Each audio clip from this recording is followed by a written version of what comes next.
In this lecture, we can see about the basics of wireless communication, and here we start with the term that is radio wave propagation. And as we know that the wireless communication is one very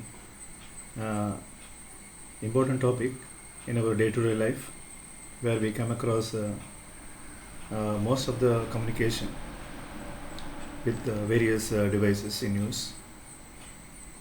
So here we have to know what is meant by radio wave propagation. So here basically we have to learn something regarding the concepts with the wireless communication, and then what are the propagation mechanisms which here we have to consider in this wave propagation.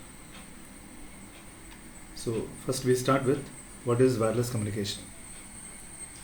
So wireless communication is one technology where we transfer information from one place to another, and the media is air.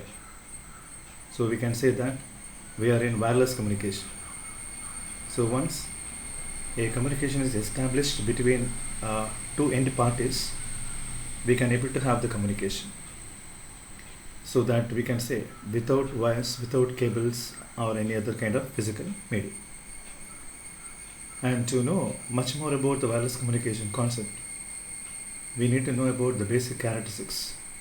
Because it is on the free air, we can say that what is the nature of the signal, and how far the signal can able to propagate, whether the signal is strong enough for that, and what about the reliability. So these are things we can able to consider, because these are considered as one of the main characteristics in wireless communication. Then when telling about the propagation characteristics, we can say that the radio signal based on the environment at which it is propagating, so that we can say whether it is a line of sight or whether it is a non-line of sight. So as an example, in the urban areas we see that there will be no direct line of sight between the transmitter and the receiver. And the three radio wave propagation mechanisms available are reflection, diffraction and scattering. So these three are the basic propagation mechanisms. And whatever the propagation media is now, here we need to know about whether the strength of the wave is preserved, how long it is. So we can say simply, as long as the wave propagated to long distance, the strength decreases. And second thing is, we need some propagation model to predict the signal strength, Then only we can able to understand whether the signal is maintaining the signal strength or not. And so this has become a challenging task by knowing by keeping the pace of the environment and predicting how to predict the signal power, path loss, and about the propagation characteristics. And then we need to know about the features of the wireless communication. So from the evolution of the wireless technology, we can say that there are many features. The transmitted distance can be anywhere, maybe few meters or thousands of meters. So that doesn't matter. So wherever we are, so all the people can able to have the access for the network with wireless communication.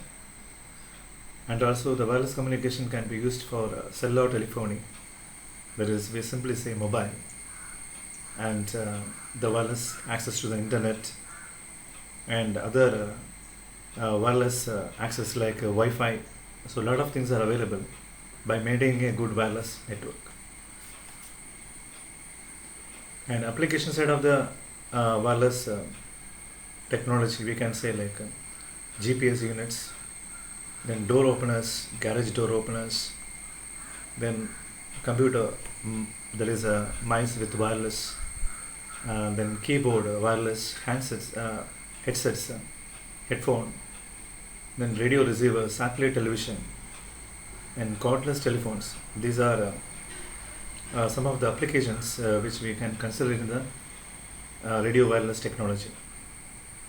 Then, about the advantages of the wireless communication, and here we say that considering the distance of separation between the transmitter and the receiver, okay, we can say that how far the communication is benefited and like that.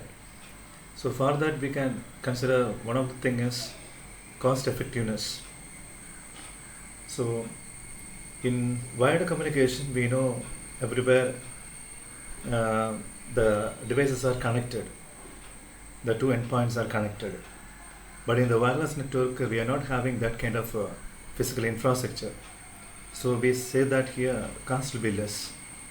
So example will be here in any company where we provide this wireless communication, so that inside every sections in the department they can able to utilize the network, they can undergo their activity with less cost. Then flexibility. So regardless of the location, we can say about the flexibility of the wireless communication relies on. And here maybe inside the office or outside the office or inside a particular telephone switching center office or in any areas, here we need to ensure that people can able to communicate. So we have a good flexibility. Then convenience.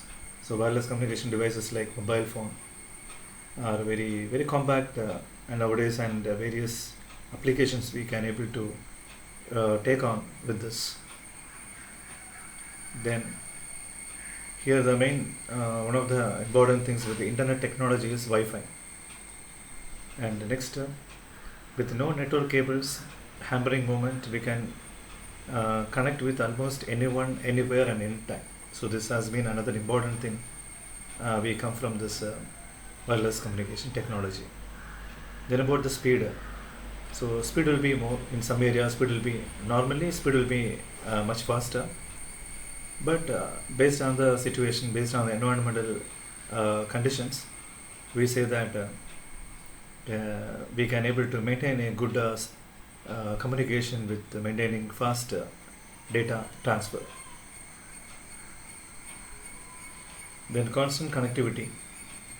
Then in emergency situation where we cannot go, or where people cannot reach the spot, there and all we can able to utilize the wireless technology, and with the help of the handheld device called mobile, we can able to have the communication, and we can able to maintain a constant connection on that location wherever it was.